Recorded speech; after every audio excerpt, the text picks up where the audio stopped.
Je donne maintenant la parole à M. Claudio Cordone. Merci, Monsieur le Président.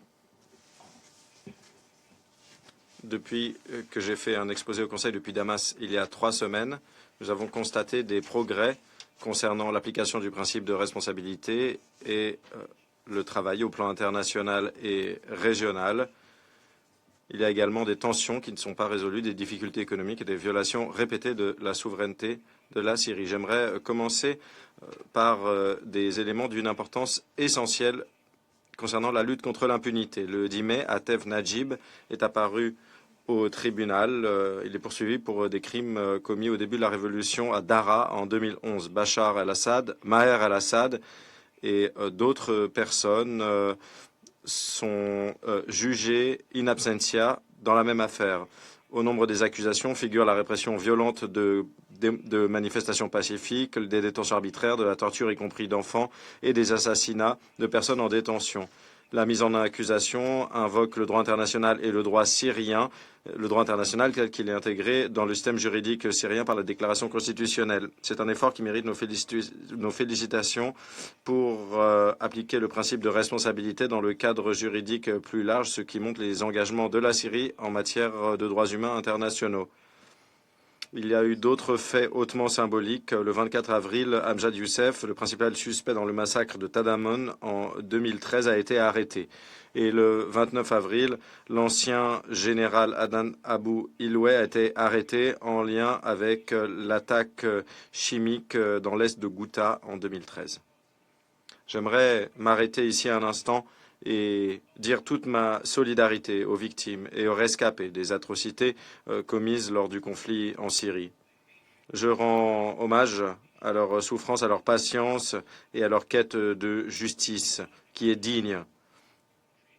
Il semble être impossible qu'un jour les responsables apparaissent devant des tribunaux.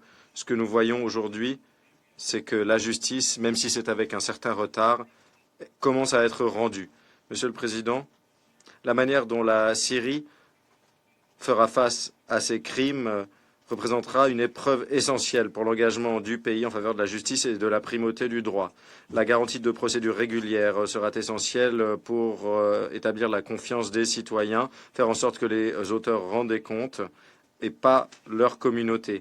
Les suspects sont présumés innocents jusqu'à ce que leur culpabilité soit prouvée. Toute confession doit se faire au tribunal. Nous appuyons les efforts pour garantir que les procédures judiciaires soient conduites conformément aux normes concernant les procédures régulières, y compris le droit fondamental à être représenté. Du point de vue juridique, nous espérons également que ces procédures permettront de faire toute la lumière sur ces crimes. C'est l'une des exigences centrales des rescapés. Plus généralement, l'évolution de la situation montre l'importance de la stratégie générale de justice transitionnelle.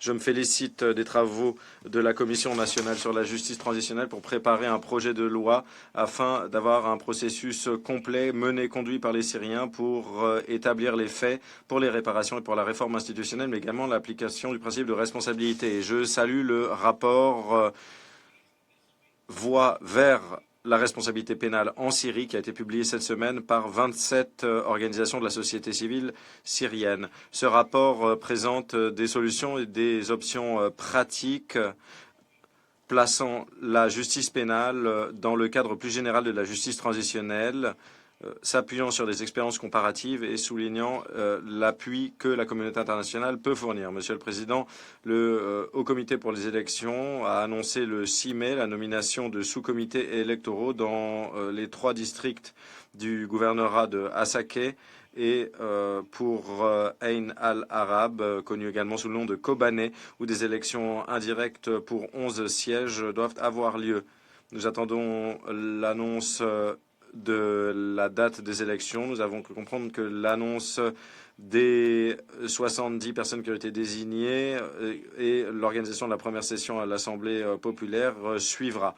La transition politique a clairement besoin d'une législature qui commence à travailler sans délai avec une participation significative des femmes et de la diversité des communautés en Syrie. Dans le même temps, le président Al-Shara a annoncé récemment des changements ministériels concernant le portefeuille de l'information et de l'agriculture, un nouveau secrétaire général de la présidence et des changements concernant plusieurs gouverneurs.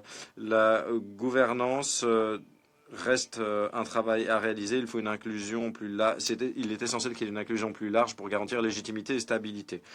Monsieur le Président, dans le Nord-Est, la mise en œuvre de l'accord du 29 janvier a engrangé une dynamique avec des visites répétées de représentants des forces de défense syriennes à Damas pour des discussions avec le gouvernement pour faire avancer l'intégration militaire et institutionnelle.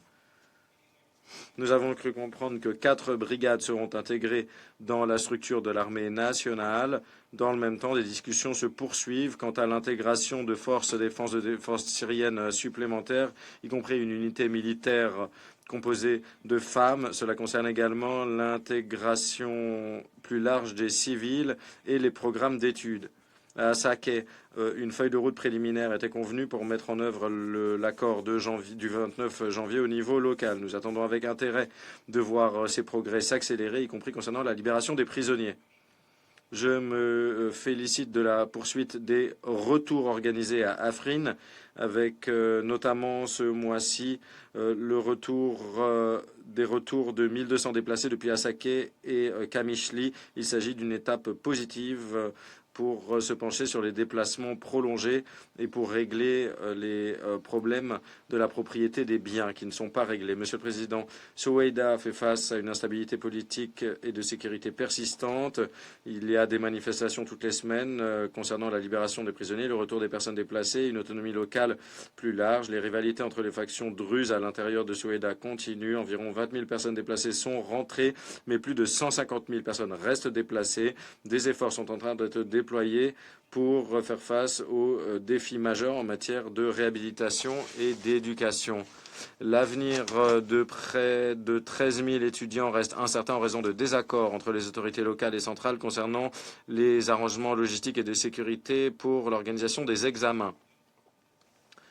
Si on réglait cette question conformément aux intérêts des étudiants, cela contribuerait à rétablir la confiance et la stabilité, et cela s'accompagnerait d'un dialogue inclusif et de mesures concrètes sur l'application du principe de responsabilité, la réhabilitation, les services, la sécurité et le plein respect de l'unité et de l'intégrité territoriale de la Syrie. Monsieur le Président, nous restons vivement préoccupés par la présence continue et les activités militaires des forces de défense israéliennes à l'est de la ligne de cessez-le-feu en violation de l'accord sur le désengagement des forces de 1974. Les incursions israéliennes, les bombardements et d'autres opérations militaires ont été signalés à Quneitra et à Dara. Il y a eu également des restrictions de mouvement, y compris des points de contrôle temporaires et des civils qui ont été interrogés et placés en détention. Ces actions représentent des violations de la souveraineté et de l'intégrité territoriale de la Syrie, menacent la stabilité de la Syrie et portent préjudice aux civils. Je relance notre appel à Israël à cesser ces violations et à respecter l'accord de 1974. J'appelle également Israël à faire la lumière sur le sort de Syriens détenus et à libérer tous les Syriens qui sont retenus en violation du droit international. Face à ces défis et à d'autres défis, la Syrie a poursuivi ses efforts pour s'isoler des conflits régionaux. Les autorités syriennes ont redit que le territoire syrien ne saurait être utilisé pour élargir le conflit. On continué de prendre des mesures de sécurité efficaces en la matière. Les autorités ont également annoncé le démantèlement d'un réseau de trafic de stupéfiants international, saisissant environ 1 million de pilules de Captagon et d'installations de fabrication. Nous nous félicitons de la coopération avec la Jordanie, y compris sur la formation du personnel de police syrien. Dans le même temps, les forces militaires jordaniennes ont mené des frappes les 2 et 3 mai contre des villes près de la frontière et à Soweïda, qui auraient été utilisés pour le trafic de stupéfiants et d'armes transfrontaliers. Monsieur le Président, il y a eu un incident préoccupant à Idlib impliquant des militants ouzbeks qui auraient encerclé une installation de sécurité après que l'un de leurs membres a été arrêté le 2 mai.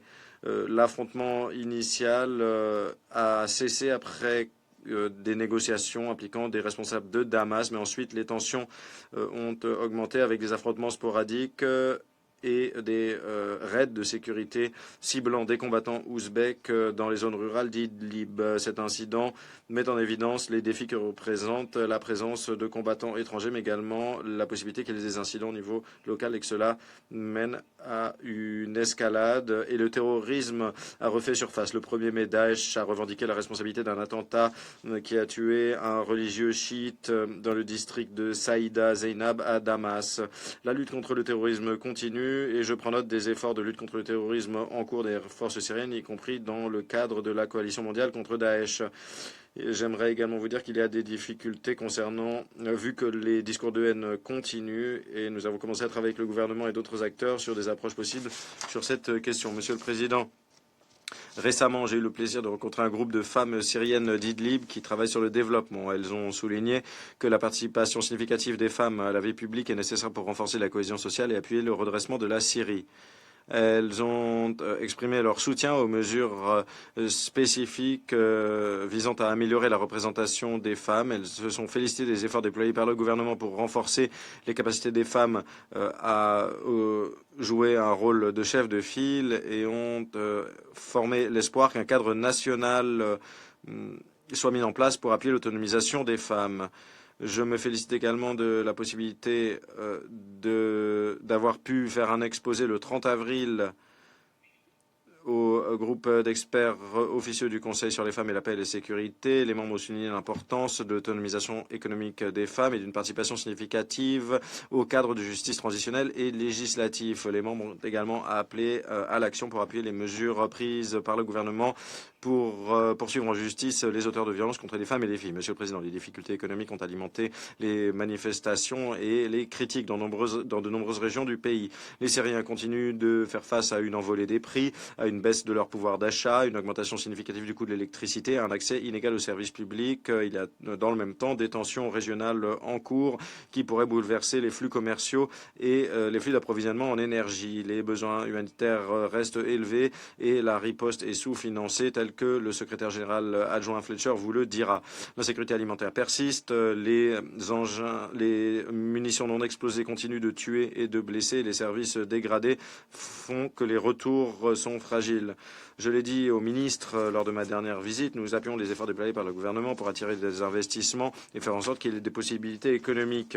La confiance dans les perspectives de la Syrie concernant le redressement et la reconstruction sont limitées par les sanctions qui demeurent et les conséquences de long terme sur le plan économique et institutionnel des sanctions précédentes. Il est important de surmonter rapidement ces obstacles pour que les flux d'investissement et les flux financiers puissent arriver. Plus tôt cette semaine, avec le coordonnateur résident et des affaires humanitaires de l'ONU et d'autres collègues de l'ONU, j'ai participé au Forum pour la coordination des partenariats sur la Syrie à Bruxelles, organisé par la Commission européenne et le gouvernement syrien. Les participants ont exprimé leur souhait collectif de contribuer activement à un travail pérenne et coordonné pour appuyer les priorités de la Syrie concernant le redressement économique. Les Nations unies sont prêtes à jouer leur rôle dans ces efforts. Pour conclure, Monsieur le Président, je retourne à Damas la semaine prochaine pour faire avancer les discussions sur la transition. J'espère trouver rapidement un accord avec le gouvernement sur des domaines élargis de coopération sur la base des propositions faites en mars et des discussions utiles qui ont eu lieu depuis.